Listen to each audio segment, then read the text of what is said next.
በዛሬው ዕለት የሚያስተምሩን መምህራችን የደብራችን የስብከተ ወንጌል ዋና ኃላፊ የሆኑት መምህር ቴዎድሮስ ይሆናሉ። ለእርሳቸው ተናጋሪ አንደበት፣ ለእኛ ደግሞ ሰሚ እዝነ ልቦና አምላካችን ያድለን። በቀጥታ ወደ ስብሐት ለእግዚአብሔር በዘፈጠረነ ወለዘአምጽአነ ወደዚህ ዓለም ያመጣን የፈጠረን የአባቶቻችን አምላክ የእኛም አምላክ እግዚአብሔር ስሙ ለዘላለሙ የተመሰገነ ይሁን። አምላክን በድንግልና ጸንሳ በድንግልና የወለደች እመቤታችን አማላጃችን እናታችን ቅድስት ድንግል ማርያም ስሟ የተመሰገነ ይሁን። እንደ ሻማ ቀልጦ ለዓለም ብርሃን የሆኑ ቅዱሳን ጻድቃን ሰማዕታት ደናግልና መነኮሳት እንደየክብራቸው እንደየጸጋቸው ስማቸው የተመሰገነ ይሁን። በዚህ የተሰበሰባችሁ የእግዚአብሔር ቤተሰቦች የእመቤታችን የቅድስት ድንግል ማርያም የአስራት በኩራት አደራ ልጆች እስከ ሞት ድረስ በወደደንና ባፈቀረን በጠራን በአንድ ልጁ በመድኃኔዓለም ኢየሱስ ክርስቶስ ፍጹም ሰላምታ ሰላም እላችኋለሁ። እንደምን አደራችሁ? እንደምን አደራችሁ? እንደምን ከረማችሁ? እንኳን አደረሳችሁ። በደንብ ደርሰናል ካላችሁ እግዚአብሔር አድርሶናል ካላችሁ ደግማችሁ አመስግኑ። እውነት እኮ ነው። ከኛ ጋር የዛሬ ዓመት የነበሩ ሰዎች ነበሩ አይደል? ዛሬ ግን በመቃብር ወርደው ሸኝተናቸው አልቅሰን ቀብረናቸው እነሱ ይሉ እኔና እናንተ ደግሞ ዛሬ ናለ። የነገውን ማን ነው የሚያውቀው? ስለዚህ ለዛሬ ያደረሰን እግዚአብሔር ምስጋና ይገባዋል። ደግማችሁ አመስግኑ። ወረደ ወልድ እምሰማያት ውስተ ምጥማቃት በፍስሐ ወበሰላም። ወልድ ከሰማይ ወረደ። ወዴት? ወደ መጠመቂያ ቦታ በፍስሐ ወበሰላም፣ እርሱም በደስታና በሐሴት። ይህን ቃል የተናገረው ኢትዮጵያዊ ሊቅ ቅዱስ ያሬድ ነው። ይህንን ያነሳንበት መሰረታዊ ዓላማ ጌታችን አምላካችን መድኃኒታችን ኢየሱስ ክርስቶስ በሥጋ ማርያም የተገለጠበት ዘመንና ጊዜ ስለሆነ ለማስታወስ ነው። ይሄ ማለት ሁል ጊዜ ኢየሱስ ክርስቶስ በየዓመቱ ጥር 10 ቀን ወደ ዮርዳኖስ ወደ ጥምቀት ይወርዳል ማለት አይደለም። አንድ ጊዜ ወርዷል፣ ተወልዷል፣ ተገልጧል፣ አድኖናል። ለስሙ አጠራሩ ክብር ምስጋና ይግባው።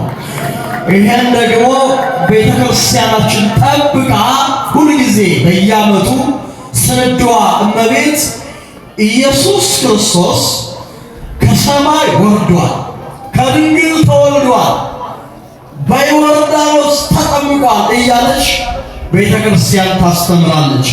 ማንን መሰረት አድርጋ ካላችሁ ኢትዮጵያዊ ሊቅ ቅዱስ ያሬድን መሰረት አድርጋ ዛሬ ትነግረናለች ማለት ነው።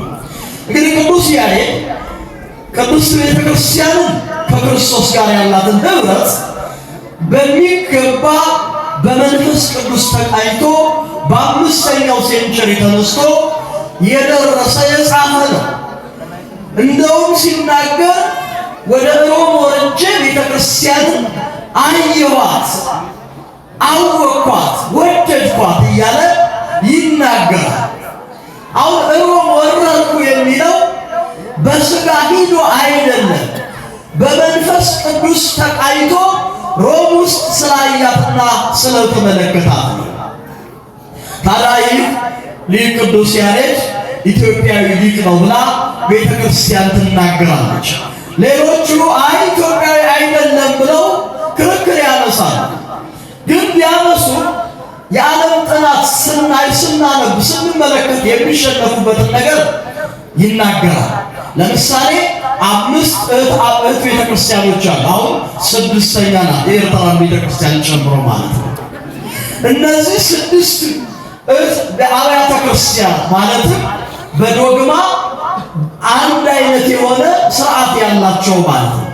ስናይ የኤርትራ ኦርቶዶክስ ተዋሕዶ ቤተክርስቲያን እና የኢትዮጵያ ኦርቶዶክስ ተዋሕዶ ቤተክርስቲያን ብቻ ቅዱስ ያሬድ እንዳላቸው ታሪክ ይናገራል ማለት ነው።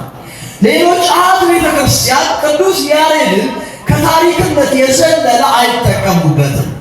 የኢትዮጵያ ኦርቶዶክስ ተዋሕዶ ቤተክርስቲያን ግን ቅዱስ ያሬድን ተጠቅማ በዓላቶቿንና አጽዋማቶቿን በአግባቡ ታስኬድበታለች። ይሄንን ወደፊት አብይ ጾም ሲመጣ እያንዳንዱ ሳምንት ድጓ በሚባለው መጽሐፍ ተጽፎ እያንዳንዱ ሳምንት ቅዱስ ያሬድን እንድናስታውስ ያደርገናል። ታዲያ ይህ ቅዱስ ያሬድ ምን አለ ካላችሁ ወረደ ወልደ እምሰማያት ውስተ ምጥማቃት የብቻ አይደለም። ሀዲጎ ተሳ ወተሳተ ነገደ ቆመ ማእከለ ባሕር እያለ ቅዱስ ያሬድ ይናገራል።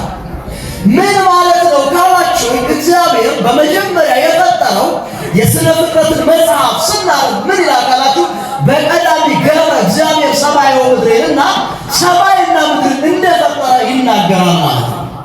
በሰማይ ምን አሉ ካላችሁ መላእክት አሉ። ይህ መላእክት መቶ ነገር አድርጎ እግዚአብሔር ፈጥሯቸው ክብሩን እንዳነሱ ምስጋናውን እንዲያቀርቡ አድርጎ የፈጠራቸው ነበሩ። መላእክትም ሕጉን ጠብቀው እስካሉበት ሰዓት ድረስ በክብር ነበሩ። ግን እግዚአብሔር የእግዚአብሔር ፈጣሪነት የመላእክቱ ፍጡርነት ይታይ ዘንድ ያውቁና ይረዱ ዘንድ እግዚአብሔር እርሱ በዙፋኑ ተቀምጦ እንዳያዩት አደረጋቸው። እርሱ ግን ያያቸዋል። በዚህ ሰዓት በተለይ አክሲማሮስ የሚባለው የቤተክርስቲያን መጽሐፍ ማይቴ በጻይነ ወማይቴ ተፈጠርነ ከየት መጣን ከየት ተፈጠርነ የሚል ጥያቄ በመላእክት ዓለም ተሰናገደ። ታዲያ ይህ ጥያቄ ሲመጣ ከመላእክቱ መካከል ስልጣንና ክብር የነበረው ሳጥናኤል የዓለም ፈጣሪ የነሱ ፈጣሪ እንደሆነ ራሱን በትዕቢት አነሳ። ይሄን ቃል ተናገረ። የመጀመሪያው በሰማይ በእግዚአብሔር ላይ ያመፀው ሳጥናኤል ዲያብሎስ ነው። እርሱ ከትዕቢቱ የተነሳ የመጀመሪያው መፈንቅለ መንግስት ያደረገ ሳጥናኤል ዲያብሎስ ነው በሰማይ። በምድርሳ የመጀመሪያው መፈንቅለ መንግስት ያደረገው ማን ነው ካላችሁ በገነት አዳም። አስተውሉ የእግዚአብሔር ልጆች። ታዲያ እግዚአብሔር ሲገለጽ በመላእክቱ ዓለም ደስታ ሲሆን ሳጥናኤል ብቻውን ቀረ። በዮሐንስ ምዕራፍ 12 ላይ በግልጥ ይነበባል። ጦርነት በሰማይ እንደተጀመረ መጽሐፍ ይናገራል። ጦርነት የተጀመረው ምድር ሳይሆን መጀመሪያ የተጀመረው ከሰማይ ነው። ይኸው በመላእክት ዓለም በእግዚአብሔር መላእክቶችና በሳተውና በወደቀው መልአክ መካከል ታላቅ የሆነ ጦርነት እንደተጀመረ መጽሐፍ ቅዱስ ይናገራል። እሱን ከጣለ በኋላ የሥነ ፍጥረት መጨረሻ አድርጎ የሰው ልጅ ፈጠረ። አሁን አስተውል። ዲያብሎስ ሳጥናኤልን ያደረገው እግዚአብሔር መሆን ነው። ራሱን እግዚአብሔር ነው ያደረገው። የሰው ልጅ አዳምን ራሱን እግዚአብሔር አድርጎ ሁለቱም በእግዚአብሔር ላይ ያመፁ ናቸው። ሰማያዊው ሳጥናኤል፣ ምድራዊው አዳም ማለት ነው። በሁለቱ መካከል ያለው ልዩነት ምንድን ነው ካላችሁ አዳም በወደቀ ሰዓት አለቀሰ፣ ተመለሰ፣ ተጸጸተ። አምላክ ሆይ በድያለሁ ይቅር በለኝ አለ። አዳም የሚያስተምረን ቢወድቅም እንኳን ቢሳሳትም እንኳን ትልቁን ኃጢአት ነው የሰራው። በዓለም ላይ ትልቁ ኃጢአት ምንድን ነው ካላችሁ እግዚአብሔርን መካድ። በዓለም ላይ እግዚአብሔርን እንደ መካድ ያለ ትልቅ ነገር የለም። ወይም ደግሞ በሀገራት ፍትሐብሔር ወይም ደግሞ ሕገ መንግሥት ስታዩ የተለያየ ሰው ወንጀል ይሰራል። ወንጀል ሲሰራ በስነ ምግባር ምክንያት ከሆነ ይቀጣል። ነገር ግን ሀገርን አደጋ በሚጥል ምክንያት ከሆነ ትልቅ ቅጣት ነው ማለት ነው። እንዴት አድርጌ እንደምገልጽላችሁ አላውቅም፣ ይገባችኋል ግን መግለጽ ስለማልፈልግ ማለት ነው። ወይም የሀገሪቱ ሕገ መንግሥት እሽራለሁ ማለት አዳም ትልቁን ሕግ ነው የሻረው። እግዚአብሔር የለም እኔ ነኝ እግዚአብሔር አለ። ይሄን ትልቅ ኃጢአት ሰራ። ግን ምን አደረገ? አለቀሰ፣ አነባ፣ ወደ እግዚአብሔር ጮኸ፣ ይቅር በለኝ አላዳ። ስለዚህ የአዳምን ለቅሶና የአዳምን ጩኸት እግዚአብሔር ሰማና ሀድጎ ተሳ ወተሳተ ነገደ 99ኙን ነገደ መላእክት እግዚአብሔር ከሰማይ ወደ ምድር ወረደ ማለት ነው። ለምን? የሰው ልጅ አዳም ወደ እግዚአብሔር አለቀሰ፣ አዎ ተሳስቻለሁ አለ። ስለዚህ ወረደ ወልድ እምሰማያት ውስተ ምጥማቃት፣ የሰው ልጅ ለማዳን እግዚአብሔር ሰው ሆነ። የእግዚአብሔር ሰው መሆን ከአይምሮ በላይ ነው። እግዚአብሔር የማይጨበጥ የማይዳሰስ መንፈስ ረቂቅ የሆነ መለኮታዊ ኃይል ሲሆን የሚዳሰስ የሚጨበጥ ሥጋ ለበሰ። ይሄ ማለት ሥጋን መልበስ ለእግዚአብሔር ትልቁ ውርደት ነው።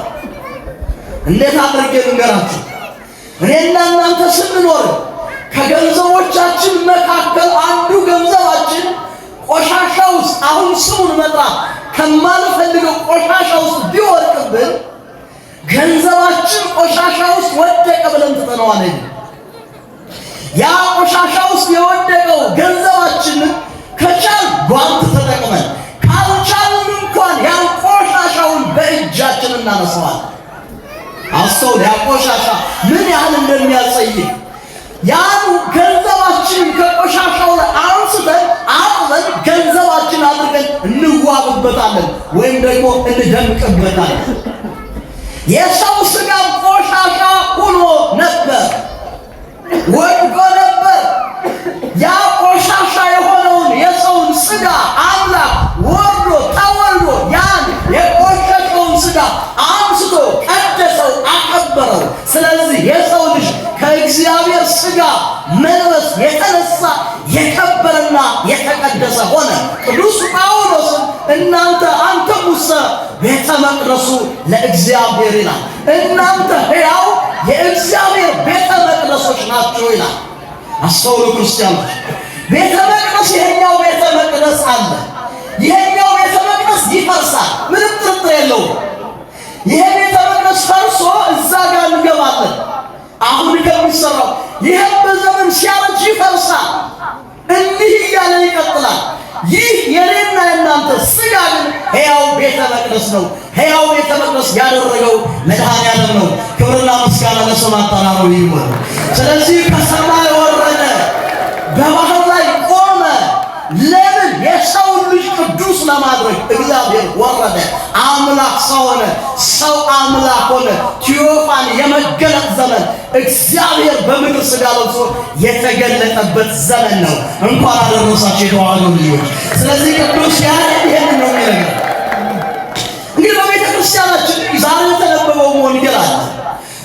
የሕፃኑን ነፍስ የሚፈልጉ ሙተዋልና ተነስ፣ ሕፃኑና እናቱን ይዘህ ከግብፅ ወደ እስራኤል ሂድ ይላል። ይሄ አምላክ ሕፃን ሆኖ የተገለጠበትን ዘመን በማቴዎስ ወንጌል ምዕራፍ 2 ቁጥር 20 ላይ ታገኙታላችሁ።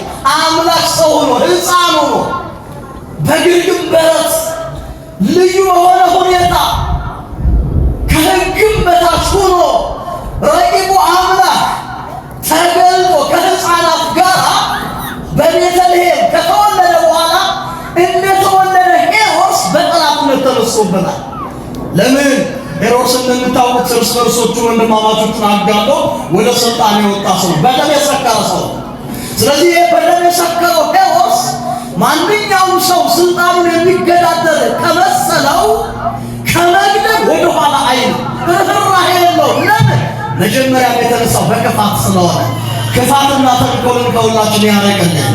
ስለዚህ አምላክ ሕፃን ሆኖ የተገለጠበት ዘመን እንደ ቤተ ክርስቲያናችን ውዴቷ ሁሉ ዛሬ ከተራ ይባላል። ማን ይባላል አልኳችሁ? ተናገሯ። ማን ይባላል? ከተራ። እንግዲህ ሁለት ነገሮችን እናያለን።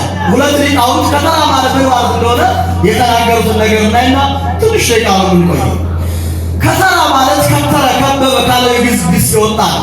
ፍቹ ውሃ መከተር መገደም ማለት ነው። ሌላው የጥምቀት ዋዜማ ታቦታቱ ከቤተ መቅደስ ወጥተው ውሃ ባለበት አካባቢ ስለሚያዙ የአጥቢያው ሕዝብ እየተሰበሰቡ በወንዝ ዳር ወይም በምንጭ አካባቢ ድንኳን ይተክላሉ።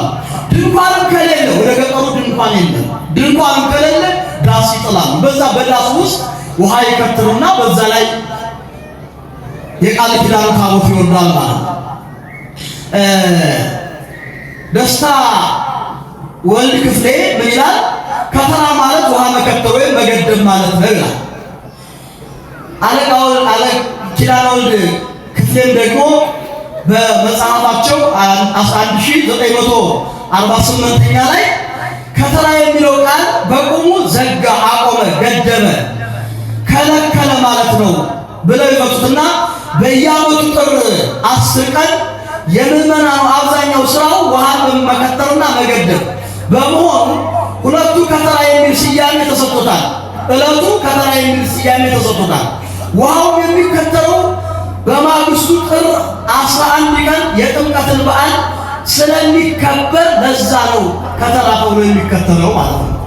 ከተራ ማለት መገደብ፣ መዝጋት፣ ውሃን ማቆም ነው በጥቅሉ። እንግዲህ ከተራ መቼ ተጀመረ የሚል በብሉይ ኪዳንና በሐዲስ ኪዳን እናያለን። በብሉይ ኪዳን ከተራ የተጀመረው መቼ ነው?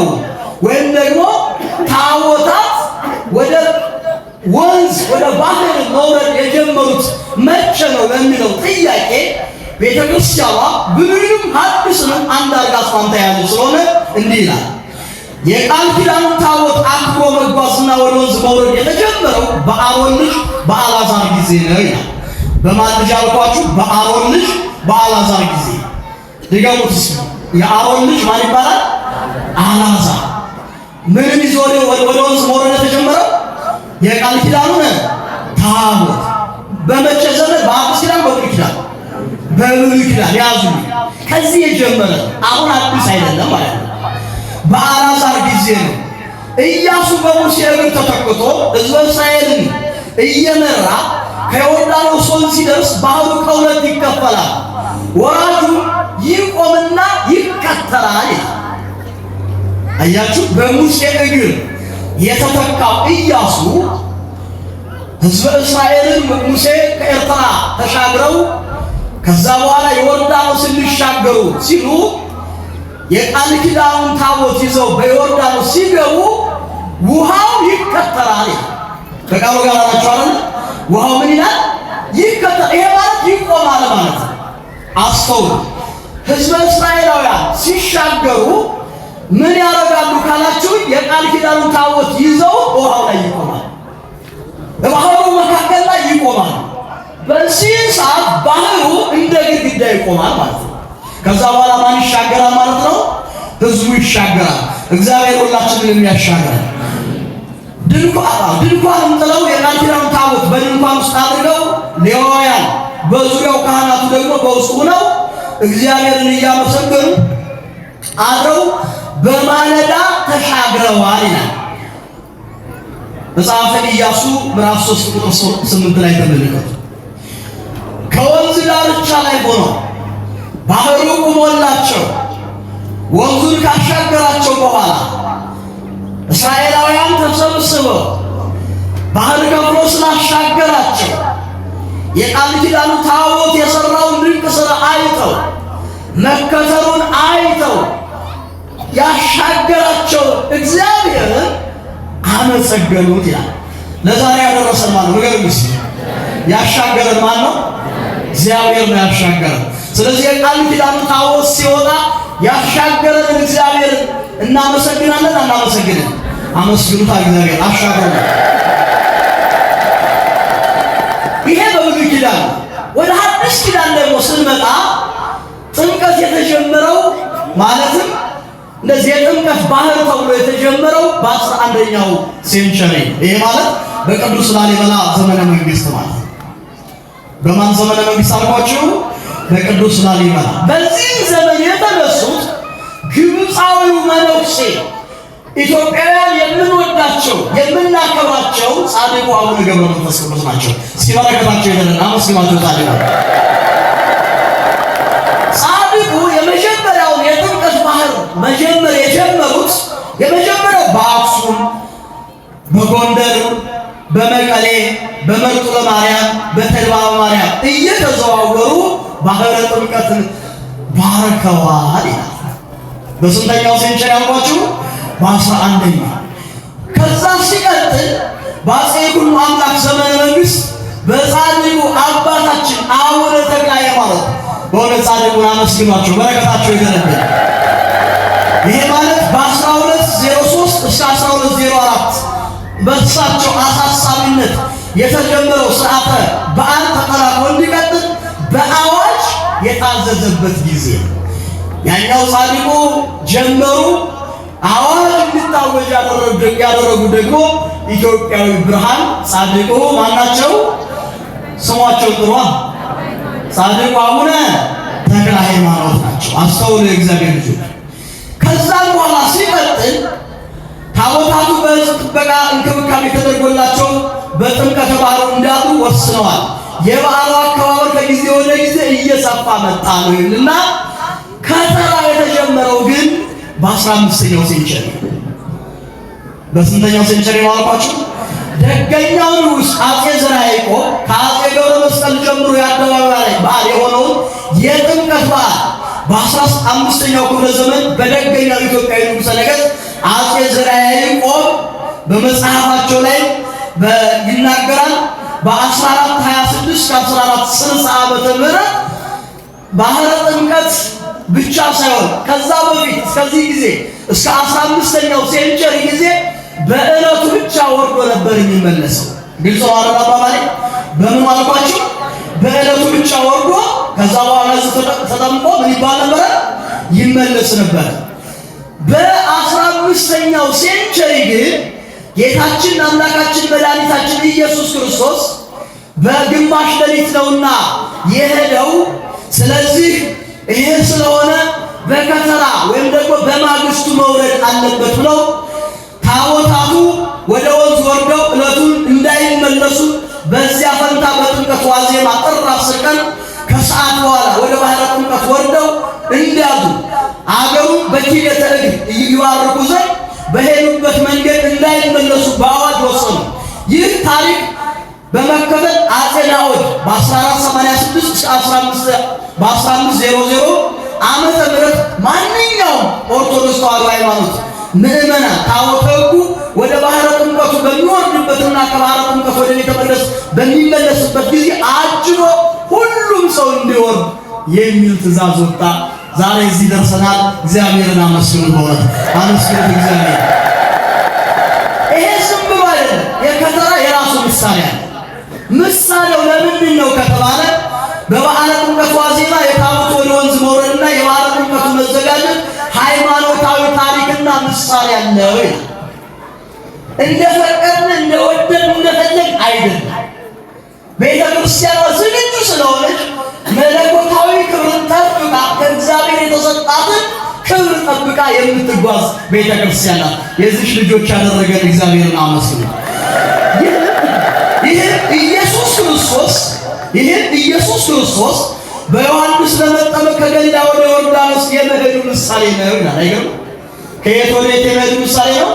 ከገሊላ ወደ ዮርዳኖስ። በማን ለመጠመቅ? በደቀ መዝሙሩ በባሪያው በማን ሊጠመቅ? በዮሐንስ ሊጠመቅ ማለት ነው። ታቦቱ የክርስቶስ ምሳሌ ነው። የማን ምሳሌ ነው? የክርስቶስ ምሳሌ ነው። ካህናቱ የመጥምቀ መለኮት ምሳሌ ናቸው። መዘምራኑና ደግሞ ሕዝቡ ዮሐንስ የሚያጠምቃቸው የዛ ሕዝብ ምሳሌ ናቸው ይላል። ዝም ብለን አይደለም። ካህናቱ የቃል ኪዳኑን ታቦት አክብረው የወንዙ ዳርቻ በረገጡ ጊዜ እንደ ክረምት ማዕበል የወርድ የነበረ ውሃ ግራና ቀኝ ቀጥ ብሎ ተከፋፍሎ እንዳሻገራቸው ሁሉ ክርስቶስም ከሰማይ ወርዶ ከድንግል ተወልዶ በዮርዳኖስ ሲጠመቅ በዘር ሐረግ ይተላለፍ የነበረው ኃጢአት ለዘላለም ተበጠሰ። የመጨረሻው በቀራንዮ ላይ ሞት ኃጢአት በሰው ልጆች ላይ እንዳይሰራ በክርስቶስ ለዘላለም ተበጠሰ ይላል። ክብርና ምስጋና ለአምላካችን ለእግዚአብሔር ይሁን።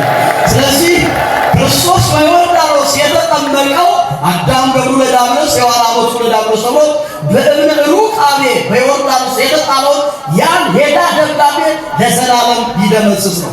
በመስቀል ላይ የተሰቀለው ጌታ ለዘላለም ባሪያ ሆኖ በሲኦል ውስጥ የነበሩትን እነዛ ነፍሳትን ለዘላለም ከዲያብሎስ እጅ ማርኮ ሊያወጣ ክርስቶስ ክርስቶስ በመስቀል ላይ ተሰቅሏል። ስለዚህ እኔና እናንተ በአዲስ ኪዳን የምንኖር ክርስቲያኖች ለዘላለም የከበር ክርስቶስ ሞትን ድል አድርጎ ዲያብሎስን ሽሮ ልጆች ያደረገን የእግዚአብሔር ልጆች ነን ማለት ነው። ለዚህ ያደረሰን ክብርና ምስጋና ለእርሱ ይሁን። ሌላው በዚህ በጥምቀት ዋዜማ ጾመ ገሃድ ይባላል። ከቃሉ ጋር ናችሁ? ምን ይባላል አልኳችሁ? ጾመ ገሃድ ይባላል። ወረደ ወልድም ሰማያት ውስጥ ተጠምቋል። አምላክ ከሰማይ ሆኖ ወርዶ በዮርዳኖስ ተጠምቋል። ዮም ፍስሐ ሆነ። በዚህም ሰዓት ደስታ ሆነ። ሰማይና ምድርና ሰማይ በእግዚአብሔር ፊት ሰውና መላእክትና ሰው የታረቁበት ዘመን ነው። እግዚአብሔር ከሰማይ ወደ ድምፅ አሰምቷል። መንፈስ ቅዱስ በረዶ አምሳል ወርዷል። ወልድ በዮርዳኖስ ተጠምቋል። የሥላሴ አንድነትና ሦስትነት በዚህ ዕለት የተገለጠበት ዕለት ሰውና እግዚአብሔር የታረቀበት ትልቅ የበረከት ዕለት ነው።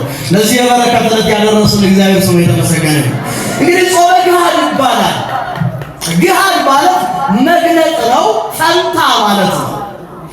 የከበሩ አባቶቻችን ሐዋርያት የጌታችን የመድኃኒታችን የኢየሱስ ክርስቶስ የልደትና የጥምቀት በዓል በረቡዕ ወይም በዓርብ ቀን ቢሆን በበዓለ ኀምሳ የሚበላው የጥሉላት ምግብ በጧት በመብላት ምዕመናን ሁሉ በዓሉን እንዳከብሩ ሐዋርያት አዘዋል፣ ደግገዋል። በዓሉን ስናከብር ግን እንደ አሕዛብ፣ እንደ አረመኔ፣ እንደ ሄኖፍላውያን ለምግብና ለመጠጥ ብቻ ሳይሆን እግዚአብሔር በማሰብ አምላክ ወርዶ ተወልዶ ለኔ ሲል በዮርዳኖስ ተጠምቋል። አምላክ ወርዶ ተወልዶ ለኔ ሲል በመስቀል ተሰቅሏል። ጌታዬ አምላኬ በመስቀል ላይ ቢሰቀልም በመቃብር ቢያድርም በሦስተኛው ቀን ሞትን ድል አድርጎ ተነስቷል። የመጀመሪያው አዳም ሞትን አምጥቷል እንዳለው ቅዱስ ጳውሎስ። ሁለተኛው አዳም ክርስቶስ ኢየሱስ ግን ትንሣኤ ሙታን ነበር። ስለዚህ እኔ በሥጋ ብሞትም እነሳለሁ በፍርድ አልቀርም ስንል የክርስቶስን ጥምቀቱን ትንሣኤውን እያሰብን ደስ እያለ አምላክ ለኛ ያለው ፍቅር የገለጠበትን እያወቅን እንድናከብረው ታዲያ ሐዋርያት ይህንን በዓል አዘዋል። ዓርብ ወይም ረቡዕ ቀን ቢሆን የበዓለ ኀምሳ ምግብ ወይም የጥሉላት ምግብ የምታውቁትን ሥጋ፣ ቅቤ፣ ማር የተለያዩ እንደዚህ እየበላን እየጠጣን የክርስቶስን ጥምቀቱንና ልደቱን እንድናስብ አዘዋል። ይሄ ማለት ገሃድ ይባላል። ገሃድ የጥምቀትና የልደት ገሃድ አለ። ብዙ ጊዜ የልደት ገሃድ ምዕመናን ወይም ክርክር ያነሳሉ በሊቃውንት ደረጃ። ለምን የልደት ገሃድ አለው የለውም የሚል ጥያቄ ያነሳል። እንደኔ ገሃድ አለው። ገሃዱ እንዴት ነው የሚከበረው ከተባለ እንደሚታወቀው የጾመ ነቢያት ጾም ነው። ስለዚህ ጾሙ ያዛል። ትክክል ነው፣ ጾም ነው። በጾም ላይ ጾም ደግሞ አለው። አሁን የምንጾመው እስከ 9 ሰዓት እስከ 6 ሰዓት ከሆነ ገሃድን በማስመልከት እስከ 12 ሰዓት ድረስ ደርበን እንጾመዋለን ማለት ነው። ግልጽ ነው አባባሌ? ማለት ከጾሙ ላይ ጨምረን ማለት ነው። አንደኛ ዛሬ ጌታዬ የሚወለድበት ዋዜማ ነው የሚል በልባችን አሳረፈን። ሁለተኛው በተለያየ የሕመም ምክንያት በአንድ አቁራኛ በደዌ ዳኛ የተኙ ምዕመናን በበዓሉ ወይም በልደቱ ዋዜማ ዛሬ እንኳን እስከ ዛሬ ታምሜ ተኝቼ ወድቄ ቢሆንም እንኳን ዛሬ አንድ ቀን እንደምንም እጾማለሁ ብለው ይጾማሉ። እነዚህ ሰዎች የተለያየ መድኃኒት የሚጠቀሙ አዲስ የወለዱ እናቶች ጭምር ማለት ነው። በዚህ የልደት ገሃድ ነው። ገሃዱ ላይ ከጾሙ ላይ ጾም ጨምሮ ይጾማል ማለት ነው። አሁን ጾም ሲባል ሰው የሚያስበው እኔና እናንተ የምናስበው ከሚበላና ከሚጠጣ ጋር ነው የምናያየው። አይደለም፣ እሱ አይደለም። የሚበላና ሰው ስለበላ አይቆመንም፣ ስላልበላም አይጸድቅም። መብላትም መጠጣትም አይደለም ጽድቅና ኩነኔ የሚሆነው። በመጀመሪያ ልንረዳ የሚገባው ጾሙን ከመጾማችን በፊት ለእግዚአብሔር በጾም መገዛታችን ማሰብ ይኖርብናል። በምን መገዛታችንን? በጾም እንጂ ሰው እህልና ውሃ እየበላ ኃጢአት የሚሰራ ከሆነ ወንድሙን የሚበድል እህቱን የሚያስከፋ ከሆነ የሰው ጾሟል ነገር ውስጥ አሁን እስከ ማታ ድረስ ቢጾም እህል ነው እንጂ የተወው እግዚአብሔር ጋር አልተገናኘም ማለት ነው። ስለዚህ የታመመ ደግሞ ስለበላ አስተውሉ። ምን ያላልኳችሁ? የታመመ ሰው ስለበላ ሕይወቱን ለማዳን ለማትረፍ ከዛ በኋላ ከበላ በኋላ ንስሐ ለመግባት ዝግጁ ይሆናል። ይህ ሰው እንዲህ ስላደረገ ደግሞ ኃጢአተኛ ነው አይደለም። ሁሉን የሚያቅማነው ነገር ይስጥ እግዚአብሔር ስለሆነ ጾም መገዛት ነው። ጾም ምንድን ነው አልኳችሁ? ነገር ምንድን ነው? ለማን የምንገዛበት ነው? ለእግዚአብሔር የምንገዛበት ነው። ስለዚህ ከመዝግ ይበሩ እርሱ ክርስቶስ ጾሞ እኛን እንድንጾም አዟል። ከዚህ የተነሳ የልደትም ጋድ አለው ማለት ነው። ሁለተኛው የጥምቀት እንደሚታወቀው ነገ ጥምቀት ነገ ዓርብ ቀን ቢሆን ዛሬ አይበላም ይጾማል ማለት ነው። እንደ አጋጣሚ በዚህ ዓመት ግን ጥምቀት ሰኞ ነው። ከተራው ደግሞ ማን ነው? ዛሬ ማን ነው? እሁድ ነው። በዚህ ሰዓት አንዳንድ ጥያቄ የሚነሱ አሉ። ፍትሐ ነገሥት እንዲህ ይላል እንዳለው እያሉ የተለያየ በሚዲያ ላይ የሚያቀርቡ ሰዎች አሉ። ይሄ ማለት ቅዳሜን ጨምረው መጾም አለባቸው የሚናገሩ ሰዎች አሉ። ይሄኛው መቼም ይታወቃል። አባታችንም ነግረዋቸዋል። ሁሉም ሰው ይናገራል። በሚዲያው ምን ሰማለን? ከጥሉላት ከቅቤ ከስጋ የምንጾመው ጾም ነው። ሰንበት ስለሆነ አንጾም።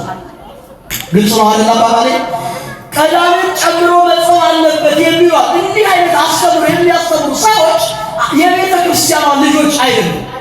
አሁንም እዚህ ላይ ደግሞ ሌላ ጥያቄ አላቸው።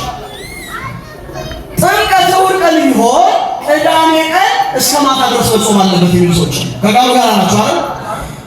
እንዲህ ያለ የቤተ ክርስቲያናችን አስተምሮ የላትም። ቅዳሜ ልክ እንደ ሰንበት ልክ እንደማን አልኳችሁ? ልክ እንደ ዛሬው ከጥሉላት ምግብ ነው እንጂ የምንከለከለው ከአንድ ቀን በቀር ቅዳሜ ተጾም አታውቅም። ከመቼ በቀር አልኳችሁ?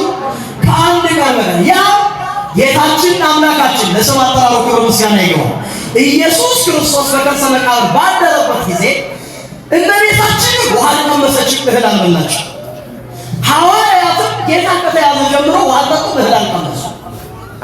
ከዚህ የተነሳ ያችን ቀዳሚት ሰንበትን ወይም ደግሞ ስውር ቅዳሜ እንጾማለን እንጂ ይሄኛውን ቀዳሚት ሰንበትን ልክ እንደ ዛሬው እንደ እሑድ የምናሳልፈው ከጥሉላት ምግብ በመከልከል ነው ማለት ነው። ግልጽ ነው አባባሌ? ከቃሉ ጋር ናቸው። እስካሁን ሰዓት ድረስ ያስተማረ እግዚአብሔር ስሙ የተመሰገነ ይሁን። ወረደ ወልድ ሰማያት ውስተ ምጥማቃት። አምላክ ከሰማይ ወረደ፣ ሰው አምላክ ሆነ። አምላክ ምን ሆነ? ሰው ሆነ። ለ5500 ዘመን የነበረው የዕዳ ደብዳቤ ፈረሰ። የኃጢአቱ ግብ ፈራረሰ። የሰው ልጅ የእግዚአብሔር ልጅ ሆነ። የሰው ሥጋ መለኮትን ተዋሃደ። መለኮት የሰውን ሥጋ ተዋሃደ። አምላክ ሰው ሆነ፣ ሰው አምላክ ሆነ። እግዚአብሔር ሰው ሆኖ ተገለጠ። ሰው ሆኖ ተገልጦ ሰው አደረገ። ለዚህ ያደረሰን አምላካችን እግዚአብሔር ክብርና ምስጋና ይግባው።